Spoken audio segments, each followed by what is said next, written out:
Buenos días. El tema de hoy día es citología, ¿ya? Citología es una ciencia que estudia la célula, ¿ya? La citología es la ciencia que estudia la célula. Ciencia que estudia la célula, ¿ya? La etimología nos dice que citología viene de dos palabras, cito, que es célula, y logos, que es ciencia, estudio o tratado, ¿ya? Por eso que etimológicamente la citología es la ciencia que estudia a la célula. Cito significa célula. Sí. Y logos, ciencia, estudio o tratado. El padre de la citología es Robert Hooke, inglés, que en 1665, ¿ya?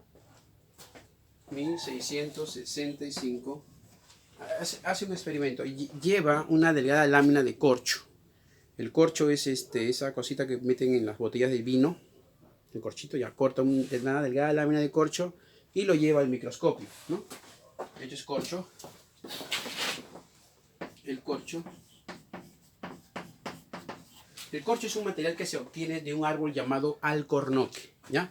El árbol se llama alcornoque. Por acá lo escribo.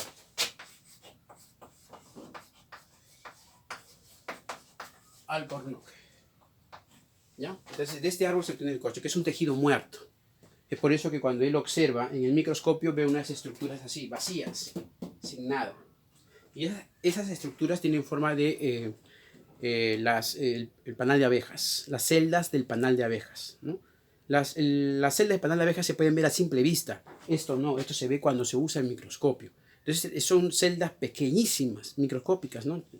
Es por eso que le llamó celdillas, pero lo dijo en latín, ¿ya? Le llamó cells.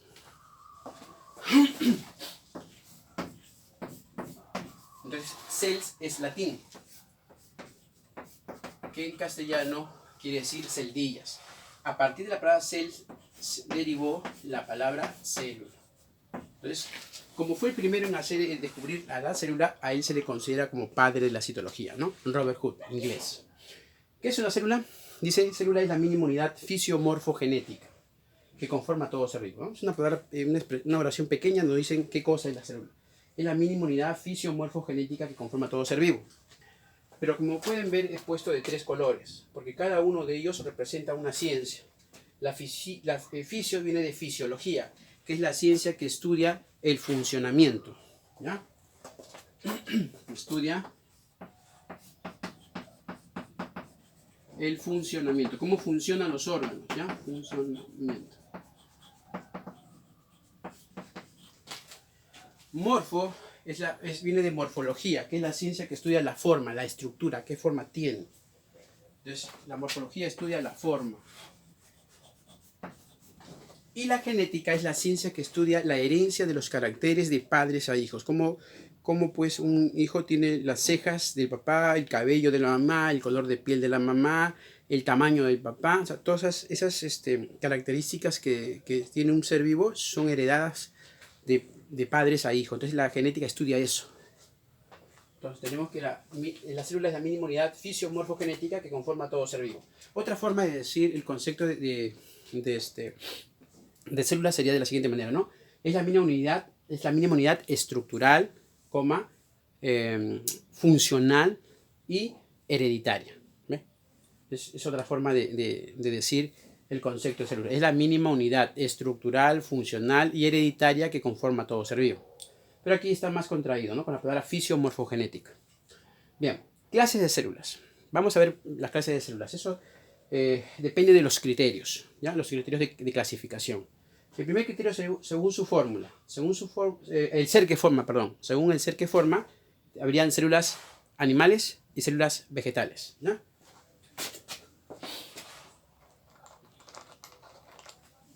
Tendríamos células animales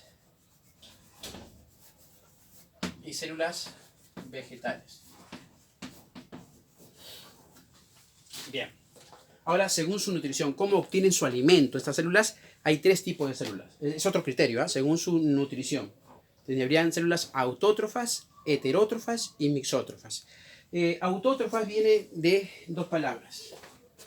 Auto, ¿ok? que significa asimismo, ¿ya? Y trofo, que significa nutrición. Trofo significa nutrición. Ya, entonces, ¿qué son las células autótrofas? No lo voy a escribir, te lo voy a explicar, anótalo, ¿sí? Las células autótrofas son aquellas células que pueden elaborar, pueden sintetizar, o sea, lo mismo, elaborar, producir, sintetizar su propio alimento, ¿no? En este caso, el alimento o esta sustancia que busca formar es la glucosa, ¿ya? Entonces, hay células autótrofas, como las células de los vegetales, ¿no? Que hacen su fotosíntesis para producir glucosa. Entonces, ellas son células autótrofas. Las células heterótrofas viene de dos palabras. Hetero, que significa diferente, ¿no?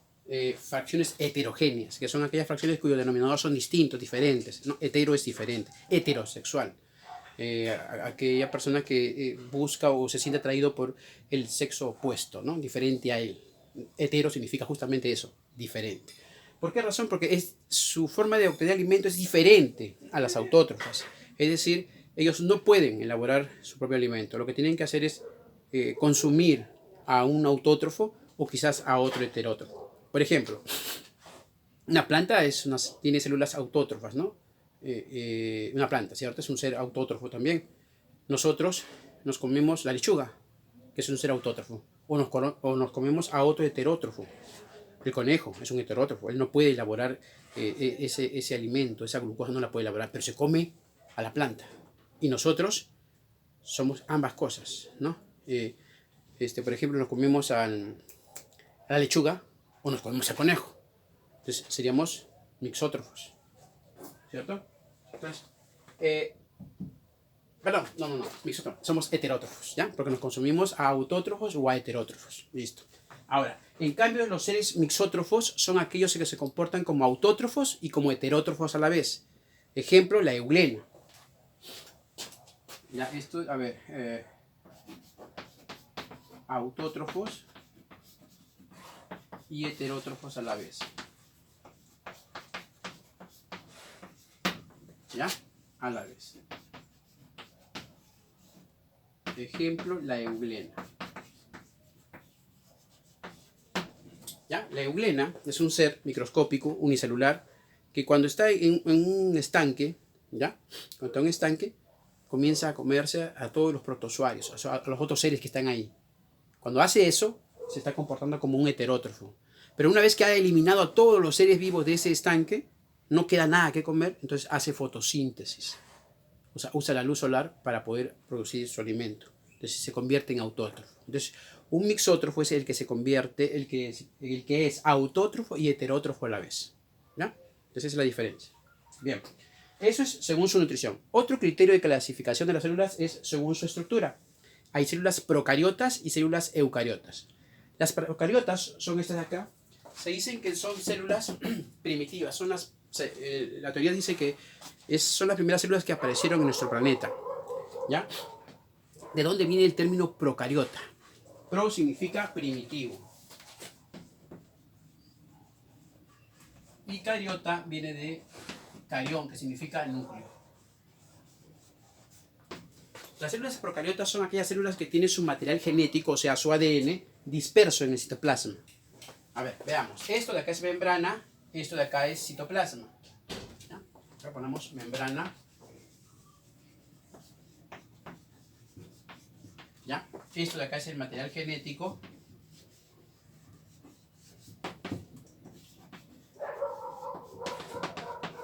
¿Ya? El material genético, ¿ya? Que es un ADN circular y desnudo. ¿Ya? ADN circular y desnudo. ¿Ya? ¿Qué cosa es ADN? Ácido desoxirribonucleico, un ácido nucleico. Ya lo hemos visto en las clases anteriores. Entonces, esta célula tiene un ADN circular, o sea, en forma de círculo y desnudo. ¿Por qué desnudo? Porque carece de histonas, que son proteínas que acompañan a las células eucariotas, a las otras. ¿Me entienden? Ahora, este ser es procariota, no posee un núcleo. ¿Por qué no posee un núcleo? Porque no tiene una estructura aquí que separe al material genético del citoplasma. No tiene esa estructura. Esa estructura se llama membrana nuclear o también se llama carioteca. ¿Ya? Lo que tiene es una condensación alrededor de donde está el material genético. El citoplasma es mucho más denso. Entonces hay una condensación. ¿Ya? Entonces, como es una especie, se parece al núcleo, pero no es un núcleo, entonces a esta estructura se le llama nucleoide. ¿Ya? Nucleoide. Recuerda que la terminación oide es parecido a ovoide, que tiene forma de huevo. ¿Qué más? Otros términos, ¿no? Oide siempre significa androide. ¿Qué es un androide? Es un robot con forma humana, ¿no? Que Citripio, ¿no? De Star Wars, parece un robot de forma humana, parece humano. Entonces es un androide. Andro es hombre, oide parecido a. Entonces eso no es un núcleo, se parece a un núcleo, por eso es que se llama nucleoide. ¿Ya? Otra característica más de las células procariotas es que, ya hemos dicho, carece de carioteca, o sea, no tiene membrana nuclear, no tiene organelos, solamente organoides, o sea, estructuras celulares que no tienen membrana. Ahí vemos un ribosoma. Un ribosoma es una estructura celular que produce proteínas, ¿ya? Sus ribosomas de ellos son 70S, es una especie es especial, no cualquier ribosoma, porque los eucariotas tienen 80S, estos tienen 70S. ¿Ya? Ese se debe al símbolo de sedimentación, es decir, imaginariamente, digamos, licuamos, por así decirlo, a una célula y esperamos el tiempo en que demora en sedimentar al fondo esos órganos. Entonces, esos ribosomas tienen 70S, ese es el término. Bien, ¿qué más? Aparte de estas procariotas suelen tener, aparte de la membrana celular, estructuras como una pared celular. Una pared gruesa llamada pared celular. ¿Ya? Rígida. Que tiene ciertos compuestos que la vuelven rígida. ¿Ya? Ahí se llama pared celular. Aparte de la pared celular, algunos tienen cápsulas. Otra estructura que le da mucho mayor protección. ¿Ya? Entonces tenemos que esto de acá es una pared celular.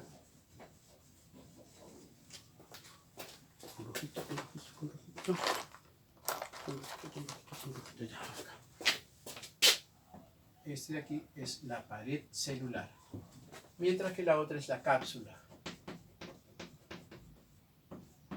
A veces tienen un nucleoide, un flagelo, ¿ya? Tienen un flagelo, o tienen 2 o 3 flagelos, ¿no? Dependiendo del tipo de procariota. Aquí pertenecen las bacterias, son procariotas. Esta estructura que ves acá se llama mesosoma. Se dice que este mesosoma se encarga de múltiples funciones que debe realizar la célula, ¿no? Aunque algunos autores dicen que el mesosoma no es ninguna estructura y que no cumple funciones, que es una deformación que se obtiene al poner a este ser en una placa, la placa portaobjeto que se lleva al microscopio para observar. Entonces esa deformación o esa técnica de laboratorio para pegar ahí hace que se deforme y eso mesosoma no existe. Eso es lo que dicen algunos autores, ¿no?